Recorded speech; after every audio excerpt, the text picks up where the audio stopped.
们各位媒体朋友，大家午安谢谢大家今天持续来关心我们国人的健康。那首先呢，今天我们记者会除了有。邱正好，我是纪丽丽。欢迎听到客家新新闻，向下来关心有关亚下全世界武汉肺炎确诊病例新型嘅动态。就亚下呢，当地嘅开记者会，因为呢，就了解，今日中共会来宣布讲有增加15个确诊病例。韩国今日呢，到指挥中心现场，除了讲有亚到指挥官、副指挥官相关嘅团出以外，今日呢，大家最注意到，坐啲天一排鸦片呢，有两位呢，佢喺来自交通部观光局嘅副局长，先来谈一下陈时中佢宣布今日清醒嘅情形。15例的确诊，那14例境外移入，那1例本土。那我们这15例里面，包括14例的境外跟1例的本土。境外移入个案有9男5女，年龄介于10多岁到60多岁，入境日介于3月14到27日。发病日介于2月15日到3月25日，那这来的国家大概是比较多一点相对就没有那么的集中美国2位，法国3位，英国2位，印尼2位，那其他就各国大概都是在欧洲的国家还是居多那按284今天这边一个284，长期于菲律宾工作。那3月20日返国，与昨日公布的案277，搭乘同班机，长荣 BR282的班机，返国。在26日，居家检疫的期间，因为身体不适，通知卫生单位就医，今日确诊。那同住接触者居家隔离中。那整个里面大概这个284到277，那277呢？跟我们前2天不是有2天的，昨天前天有268、269两个案例嘛那268算是我们的比较复杂的案例，那总共接触者我们也匡列了449人，449人，那大部分是不需要采检，不过都是自主管理为多，那不过准备要持续观察。那另外一个269269我们的本土案例，那269其实跟277有接触史，所以事实上这269是有境外移它的一个发病时间22号，一个是23号，所以这两个是在这个本土案例269是跟277这样的一个接触史的关系。那284跟277他们在菲律宾的机场虽然有短暂的接触，也同飞机回来。那飞机单里面的乘客本来在3月20号之后都是居家检疫，那机组人员我们也把它匡列进来，但是等于是这个284跟277之间，应该互相传染机会接触时间很短，那可能都是分别在菲律宾所感染的那另外新增的案例有3起群聚，那289、293是一对的夫妇。那按293于3月7日至16日跟团到西班牙跟葡萄牙旅游，那返国之后居家检疫，那2人分别于3月22日、23日确诊，没有2月22日、2月3日发病，那今日确诊，那都收治在隔离病房。那289就我们今天讲的一个就是我们的本土案例那实际上在判断起来是有他太太出国旅游旅游回来那染病，那因为是属于一个亲密接触者那另外一个按288以3月10日至22日跟团赴摩洛哥旅游，那该团这个摩洛哥团的在有一人在3月26日确诊就是按250他前面的确诊，所以这一团里面的一个群聚，288 3月23日发现有发烧咳嗽，所以通知就采检，那今日确诊。那290跟291是夫妇，他们到印尼自由行，那在他们因为是3月10号到3月14号到印尼自由行，所以返家进行自主健康管理。那2个同事在22日出现症状，26日就一同前往，一起开车了就医采检，那也确诊。好，那其余相关的案件，请大家参阅。那在这里面哈，还有在这个里面，大概就是居家检疫的，大概是有7个哈，那机场采检有4位，那自行就医的有4位。那大家也记得，大概在上个礼拜哈，同样哈上个礼拜天吧哈，因为礼拜6，大家记得我们一个本土案例156案，好，在我们的哈，在巨富的在那个长照的机构里面服务的。好，那礼拜6晚上我们积极的采检，那156那天我们总共这个案子总共匡列了142位，里面需要采检的有100位，那也全部都采检完，那也都阴性，那更好是这156案现在已经是我们已经核定他出院了，可能这位是我们从在确诊到现在大概是住院的时间最短的。最短的很快就复原了。好，那另外就是我们的高中，全校停课的，那那时候的起头的案子，第59的案例，这个案例里面总共有我们匡列了85位，那采检的74位，但包括他们所有后来有确诊的3位的接触者，还有他们同班的同学，他们班上我们也全部采。所以这里面采了74位，那也今天我们就确认全部都是阴性，所以明天学校应该可以顺利的开始来上课。那第134例，这是我们那时候的本土案例，我们的本土案例，当然持续要再来追查它相关的一些感染源。不过这案子因为它是一个本土案例，所以我们在匡列52位里面，我们采检了51位。采检的51，这51位，那全部都是阴性，那现在就是要来再看看他的，换句话说，这个案子他也就没有再往外扩了，在156、59、134，这几个案子，到现在，除了一些持续要在观察的，接触者以外，基本上这第一层我们算是说已经都阴性，所以那当然这个268我们持续要查，我们现在匡列了449位，那这个算是我们在疫调上会有一些困难，不过匡列了这么多的，我们大概就能够注意的范围就集中在这个范围里面，所以在另外当然就是说，因为156案他刚才讲说他已经解隔离了那我们今天总共大概就是我们总共现在解除隔离的，到今天为止到今天中午这为止总共有39例。有39例，那其中大概156大概是这里面住院时间最短的，那有相关的，有一些是比较也是近期发病的，也都陆陆续续解隔离，我们现在总共有39位解隔离，总共我们大概到今天是298例的确诊，那39例的解隔离，那以上先跟大家做这样的报告，大家有什么问题可以提出来。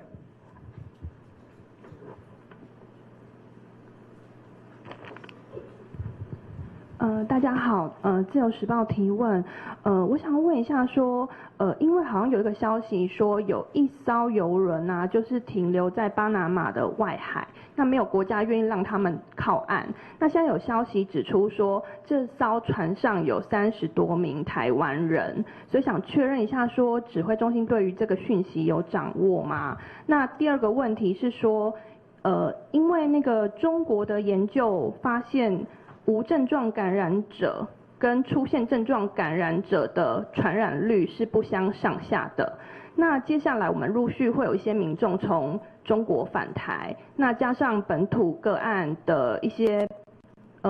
有一些个案还没有查到感染源，那我们是不是有可能会进一步扩大采检，就是确认说是不是有这个无症状传染者的状况，然后来厘清台湾目前感染的情况？谢谢。那相关采检，我们现在还是一样针对我们所认定的风险来做一个相关的采检当然有一部分我们会采用全部去采因为我们认为那个风险相对的高比如像我们这个高中的他们同班的，我们都全班都采，不管他位置远近那不管我们像这个机构的好像这一次的这个居家应该是说长照机构里面，我们就包括2个有相通的机构，我们也是全部采，全部的住民，全部的工作人员，那甚至还有一些包含的来探望的家属，我们都全部采。当然我们不会，现在还没有要做那种全部的普筛，但是我们现在筛检的范围或条件逐渐的就放宽。我们现在基本上认为有可能在专业上认为有可能都可以采，不见得不限定，要在就是说有什么旅游史或什么的，但是完全都是正常的人，我们大概目前为止，除非他有一个特殊的背景，有接触史有可能的这样的情况下，我们会去采。所以环境背景、自身的症状等等的，这我们都会采。但是都没有这些的，我们到目前大概还没有准备要去采检这个东西。那另外巴拿马的案件我们还要再确认一下。那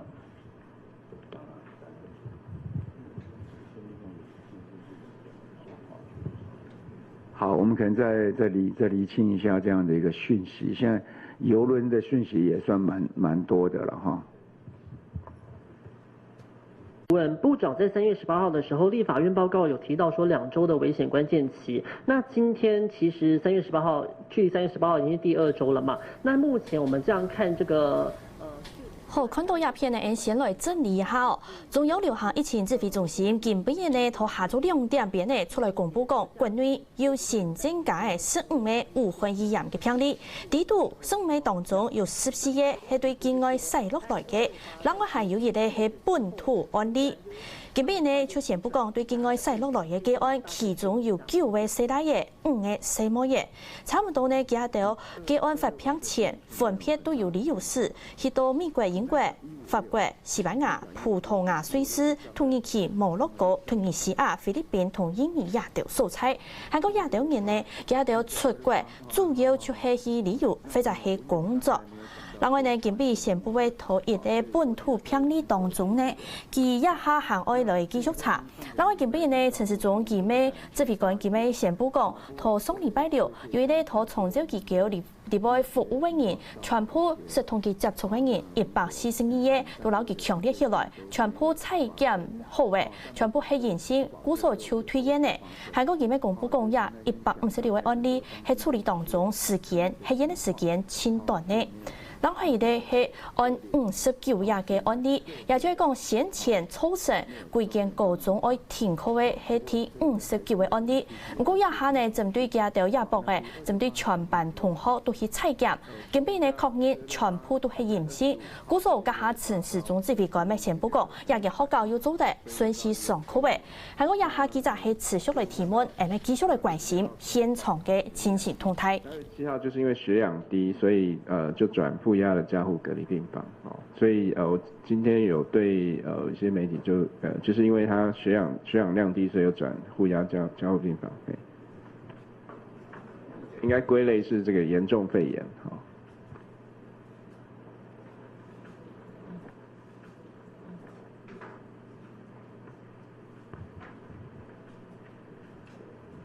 你好，我想請教新新聞週刊記者提問，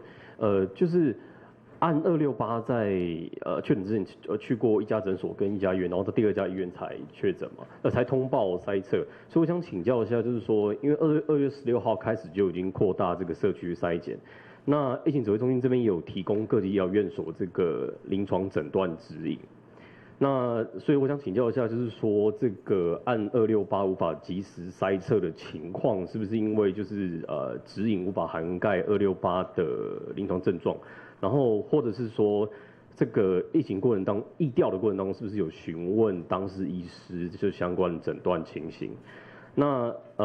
想請教一下，就目前的診斷指引是不是可以確保說這些不具篩檢能力的第一線的診所跟地區醫院，可以及時的轉送這些需要篩檢的疑似患者，那是不是有相關的驗證機制？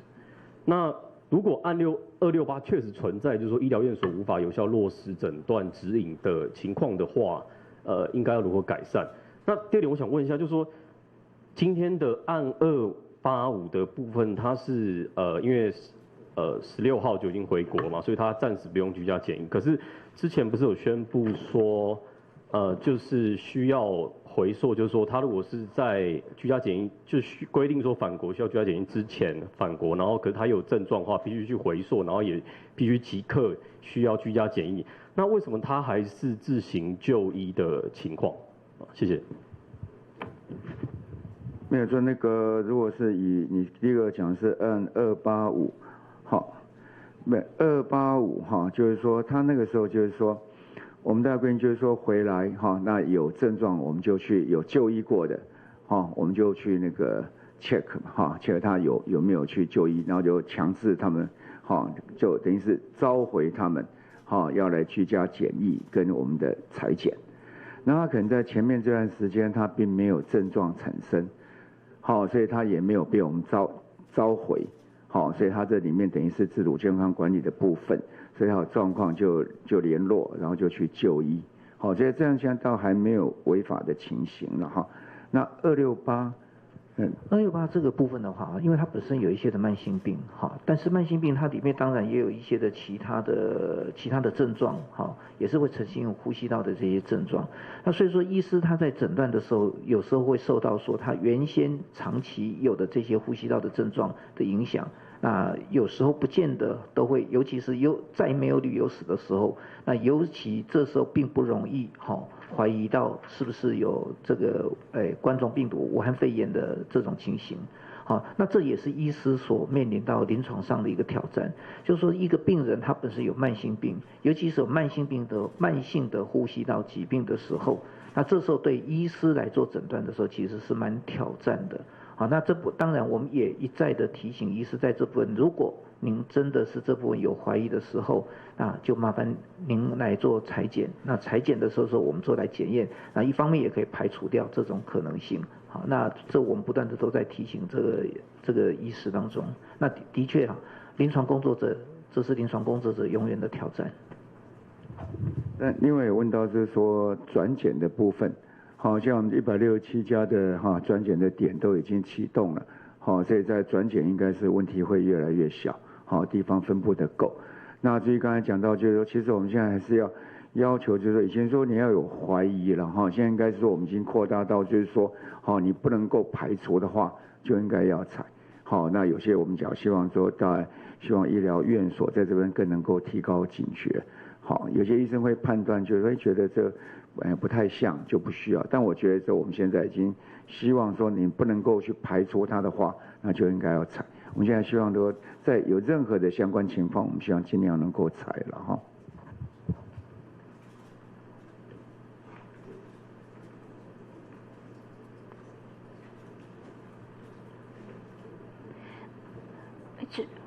指挥官好，黑猴健康网提问，有2个问题想要询问。因为之前指挥中心中有提到说，台湾的呼吸器一定是足够的，但是黑猴健康有收到台湾呼吸治疗学会的投诉，台湾的呼吸器数量不足以负荷1100床的负压隔离病房使用。那现在国外也已经无法采买了，台湾是否有能力可以自己生产？如果疫情恶化的话，出现不足的问题，指挥中心它会怎么调度？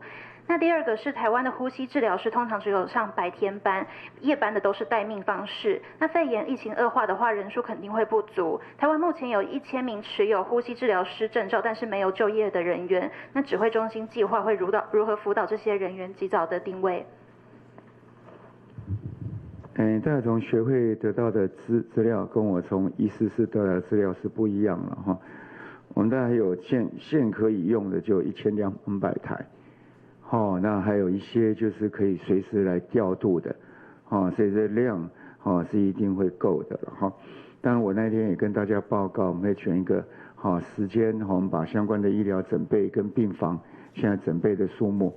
也都公开让大家能够了解，免得大家有一些担忧。好，至于呼吸治疗师的召回，我可能还是要跟这医师再讨论一下。好，当然如果能够有事先的一个预备队来准备，我觉得也是一件很好的事情。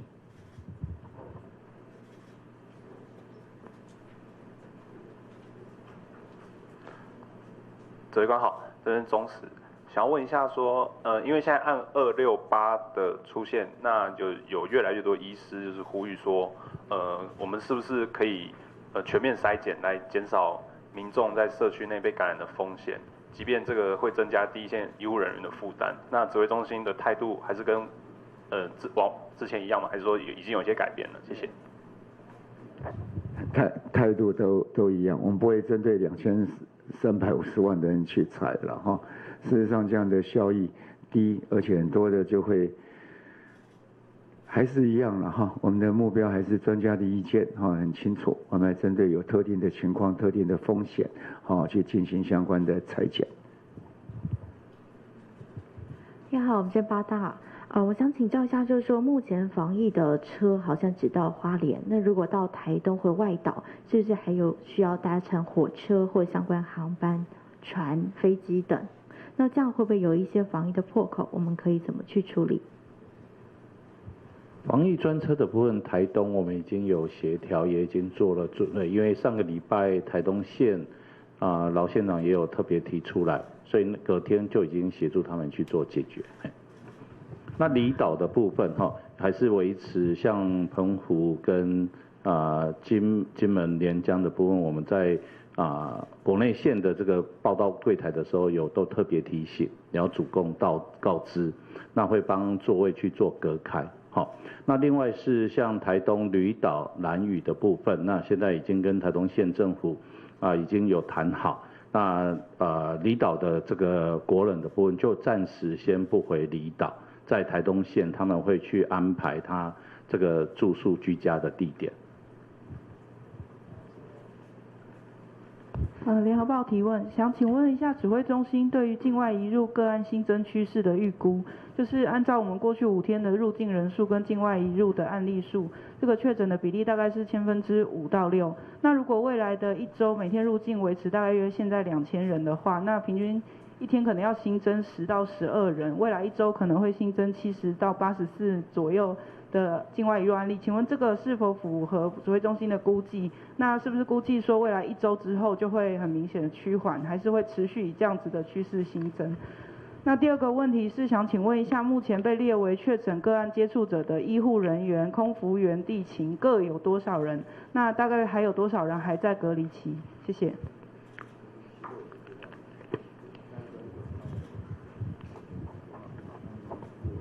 我那个数目我真的是不清楚，我可以跟交通部跟民航局再了解一下。好，那另外一个就是说下礼拜10到12人这样的一个日增境外移入的日增数，你的看法跟我很近但是我期待要稍微低一点点，因为我认为说在第一波在抢着回来的人，其实在国外可能相对他其实是有一些症状。所以那时候心里也慌，着急，所以大家就急着回来，希望在台湾有比较好的照顾、家庭的支持，那医疗都会比较好。那这样慢慢这样下来以后，第二波回来大概就是比较算是平常的，大概会回归到他回来的地点的地方相对的这样的一个确诊的比例，那个确诊比例就相对没有那么高。相对低一点，所以我期待比你刚才讲那个数目要稍微低一点，但那个数目是有可能的啦。你讲的数目，我觉得那是一个合理的推测，但我们期待更低一些。等一下我们查有了吗？2家航空公司合起来大概在2800位左右。对这个涵盖检疫、隔离跟自主健康3样，因为每天这个数字还是滚动的啦所以我刚刚这样子看了一下，不过这个是昨天他们提出来的资料所以我要特别讲一下。相对这个航班里面有确诊的那就因为大家看到这段时间就是很多嘛，所以相对基础人就被匡列比较多。那第二个从国外这样子，他绕了一圈回来以后，那在那个居家检疫，那所以就相对数目就很多。这边2个问题提问。那我们知道这2天会有这个包机要回来台湾，那现在建出很多媒体提到中国那边有反动员的情况，所以想了解他是不是有这样的一个说法，那台商怎么表达他们心声？那在出发前，我们的准备程序都做了怎么样？那另外一个也是在媒体上，我们也见诸到，按269的部分，报道都说是因为要从这个菲律宾返国的某部会官员的儿子要接待他。那这样说的这么好像有这么一回事，是不是也可以厘清他的接触史到底是如目前我们所知道的情况？谢谢。那包机我们一切都做了最好的准备，好，那就是期待我们国人能够安全的返乡，好，唯一我们的态度就是这样子，哈，所有的准备都做好了，好，那期待这一切都能够顺利，好，因为不是只有今天这一班嘛，好，这一班如果能够顺利，哈，那下一班可能就会更顺利，好，那回家的路就不会那么远，好，那至于在269。好，相对的还是一个没有所谓的接待了哈，大概有就是说可能有相关的，好像是有一些基本的，好像是应该是说叔侄辈的那样的一个家庭好友的关系在，好，所以大概就是有这样的一个接触，好，所以就会有这样的一个就是说好互相的一个传染了哈。那你刚才问题主要是什么？就是。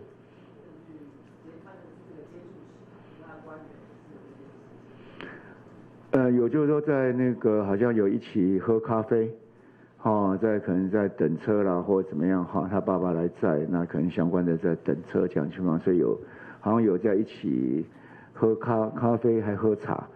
大概有半个多钟头这样的一个时间。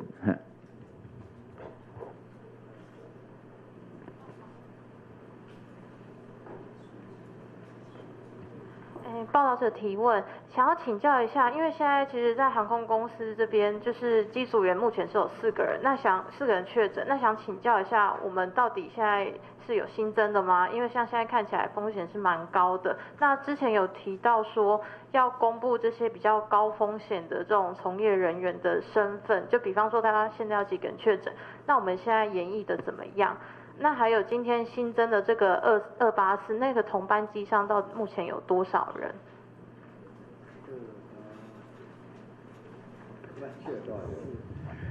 同班机多少人？大概那个状况，对我们现在这整个情况还好，好，因为现在是全机都要居家检疫，跟以前我们还要就是说是因为座位的关系，前后2排范围多宽。好，那现在就是全部都是居家检疫，所以人数上面应该比较没有那么大的关系了哈。当然要了解，我们等一下也可以再查一下跟你说。那刚才空服员并没有再增加，刚才是匡列的多，并不是因为机组员确诊的多，是因为在里面飞航回来的班机，现在每天的境外移入的个案多，那每一天境外移入的个案。都是要坐飞机的嘛，所以这里面在飞机里面就机组员这边就会被匡列的比较多，并不是因为机组员的确诊数变高，是这样子的哈。指挥官好，今周刊提问有2个问题，就是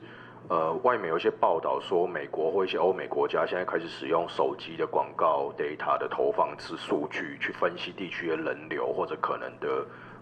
流行的传染的一些途径，那台湾是否已经有在做一些可能在不违反各自的状况之下，透过你们现在现有政府里面的大数据去做一些可能在未来流行趋势状况，或者是现在那个防疫的一些走向？那第2点是刚刚有提到说134例匡列52人，裁检的51案都是阴性嘛？那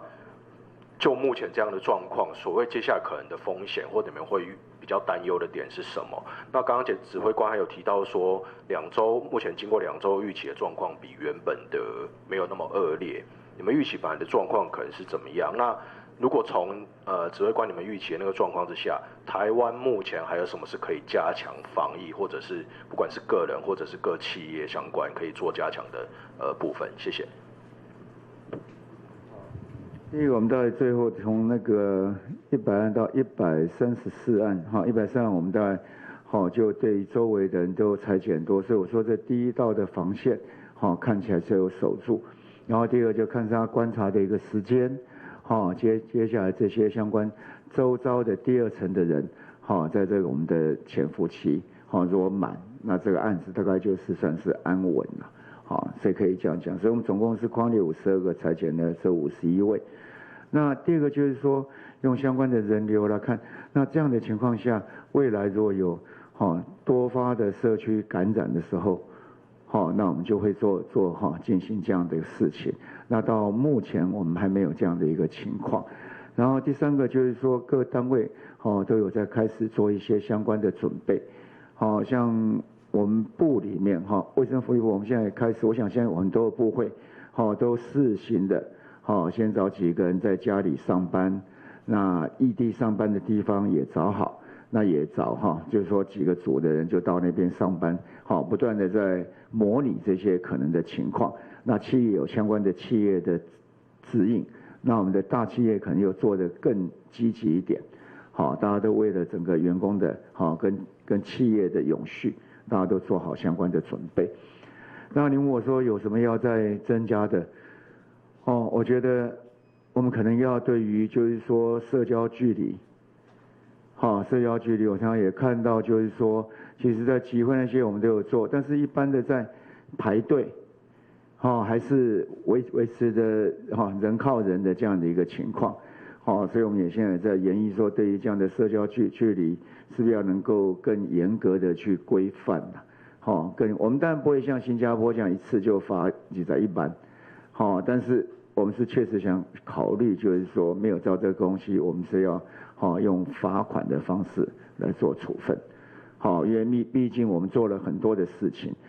但是我们大家也都从前面到现在讲无症状啦什么，那无症状这些东西最主要就要靠我们个人的卫生、洗手、适当的一个社交的距离，才能够让它不会说再往外来扩。所以我们确实，我们现在你问我说，我们现在有没有思考再往前走？现在是有思考说，对于没有维持适当的社交的距离，那想要就是说以处分的相关的处分来进行，希望能够让这事情做得更确实一点。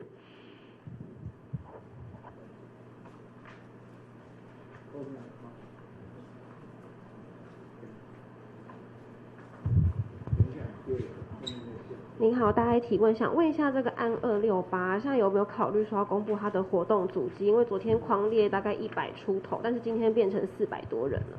谢谢。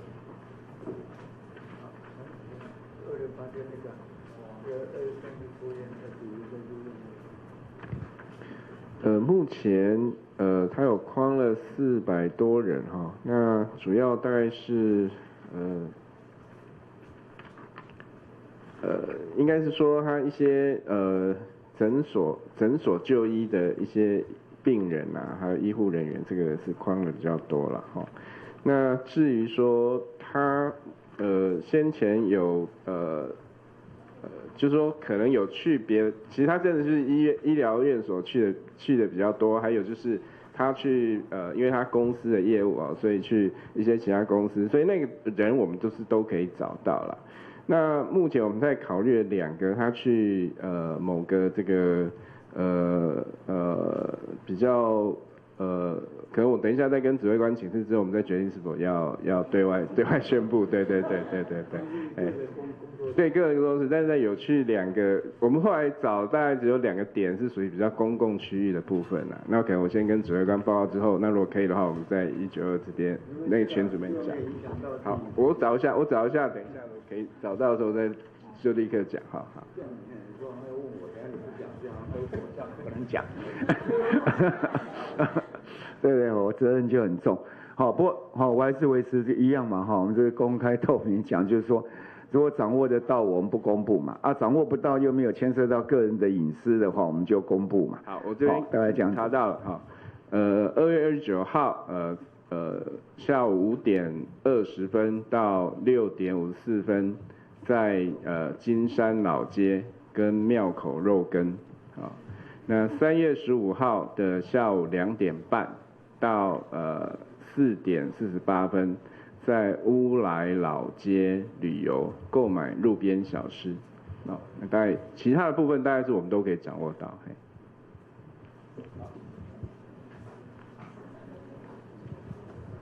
指挥官凤凰卫视提问，想要问一下关于案59的那名高中生，他现在的情况如何？还有他们学校明天可以复课，学校在复课之前有没有需要做什么样的消毒跟学生的心理建设？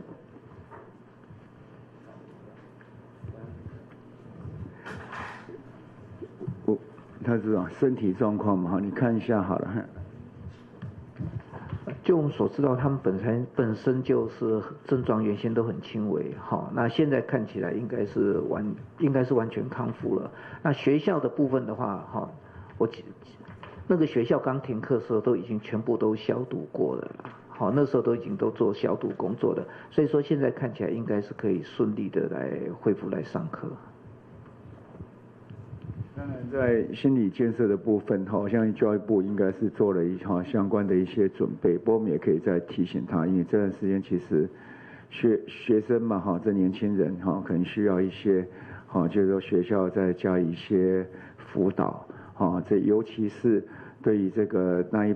同一班的那样的同学回来，那我相信是需要大家在磨合的。那我想社会。应该投以一个比较正常的眼光了，不要给他的压力太大。毕竟这个隔离期该筛检的全部都筛检了，那班同学搞不好现在是可能性最低的，连一种可能的无症状的可能性都没有的那一班同学，所以大家心理建设要互相 support， 不要去敌视这班的同学。刚刚有问到那个案28是。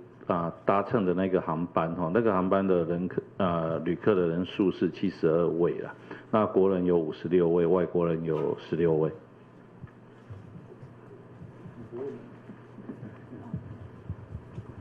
联合报提问，想要请教一下，之前有说要和美国合作，就是我们用10万的口罩换30万防护衣材料，那想要了解目前防护衣的进度，那就是目前储备的情形。那另外有第一线医护人员，例如放射师有提到说，他们因为必须到负压隔离病房为病人照 X 光，但是却没有无水隔离衣可以用，然后也不在就是我们公布的个人防护装备指引当中。那想要请教一下，这是否会考虑纳入就是他们的防护装备里面？然后另外想请教是，就是今天跟明天都会有所谓的就是指定航班的部分，但因为中国在礼拜4的时候好像也发布了通知说，就是国际航线只保留一条1周1班，那想要了解会不会影响我们的就是接国人的计划？谢谢。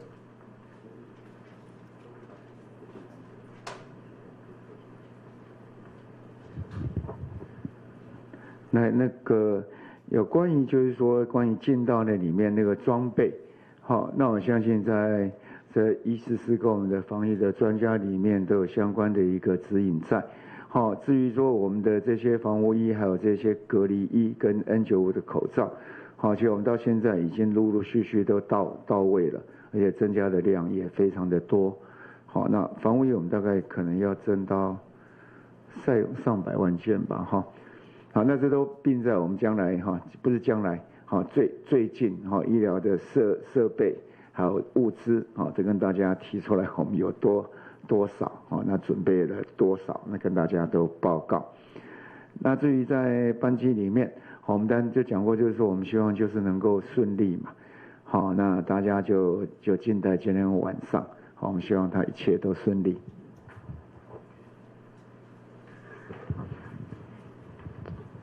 长官好，想请问一下，那个空服员因为是高风险的行业，所以会不会比照旅游地区在健保卡上面注记？另外想要请问说，那个之前有就是确诊的个案，如果他有一些职业的部分的话，会公布他的职业，譬如说白牌车司机、医院清洁工、护理师之类。那想请问一下说，那为什么这次的4名航空业人员就是第一时间没有马上公布他们的职业别？然后在最后要请问说，如果在居家隔离期间，如果还有到处拍照的话，是否也会考虑注记在健保卡上面？以上，谢谢。拍照的就没有机会注记在健保卡上面了，都会被我们把它俩起来的吸压了那空服员他的注记都有了，都有了。那至于说以前为什么没有公布？以前我们连这一件事情都不讲因为我们把那个状况掌握到很清楚，完全没有必要讲。那现在是因为有一些案例多了，好，那相关的比较复杂的，像刚才讲说有到那种小吃啦，什么街啦，那确实我们也没办法再这样一个一个再去问。以前我们都是一个去问呐，去那个街我们就沿途沿街的去问。那现在我们已经没有办法这样这样去问了，所以这样在一个非特定的情况下，我们未来会公布。所以上次也讲过说有关于特定的职业别，那我们会开放的，在不影响个人的隐私的情况下，我们慢慢会把这个状况来放宽来的事。好，等你讲没有？在这边也要特别要提一下啦，因为我们机组员的部分，我们都已经完成在健保的这个旅游史的注记了，但是我们还是要呼吁这个医疗院所不要因为有这样的一个注记之后，然后拒绝机组员的就医的部分了。那我们各位媒体朋友，因为现在时间也快差不多了，是不是我们最后3位好吗？部长你好，想请问一下，刚刚你特别有提到社交距离，那这个就刚刚马上就要那个连假就要到了，那是不是有可能像香港一样，什么禁止3人以上的聚会聚餐，然后执法人员是怎么样规划？我们由谁来到各个街上去看有没有人聚餐啊？那例如说排队距离，台湾确实是排口罩还是一个接着一个，那这一类的排口罩人员我们要怎么样去规准他们？那也是一样，怎么样执法？谁来执法？那我们的法源是什么？请教部长。法源大概没问题了哈。那不过就你如同你讲的，就是说，一个是怎么样去执法才有效果嘛。第一个它是要一个可行而且能够有效。所以我们现在还在讨论这个事情，是刚开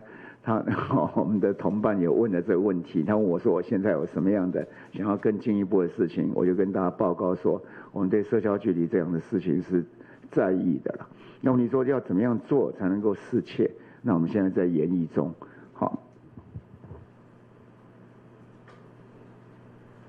抱歉，其实也跟社交距离有关啊。就是部长提到这个距离应该要1公尺嘛，那它其实牵涉非常的广，除了排队买东西、买票、一般生活的看电影等，这都会是牵涉在社交距离范围。可以请部长把这个方向，或是可能要落实的面向，还有刚刚提到执法，可以帮我们说明一下吗？谢谢。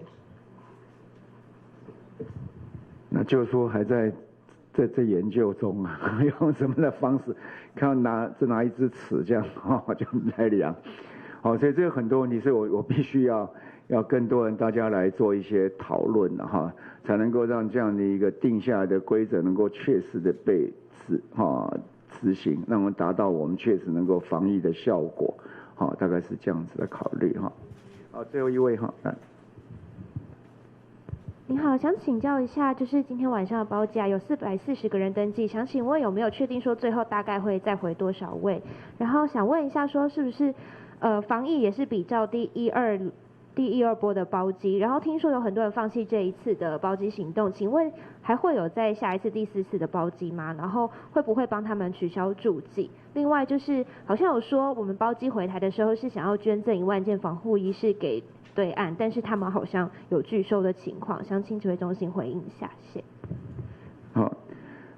第一个我刚才就讲过说，就静待今晚的佳音嘛，那所有该做的事情我们都会做，那以后的情况会怎么样？我相信，如果一次一次的顺，那大家互信的基础越好，那就会执行的越顺。那对我们来讲，我们的唯一目标就是说，顺利的回来，那我们顺利的检疫，那最快的时间让大家都进入一个安全的情况，这是我们现在在指挥中心里面必须要去做的事情。那一步一步看吧。好，那我们今天的记者会就到这里，谢谢大家。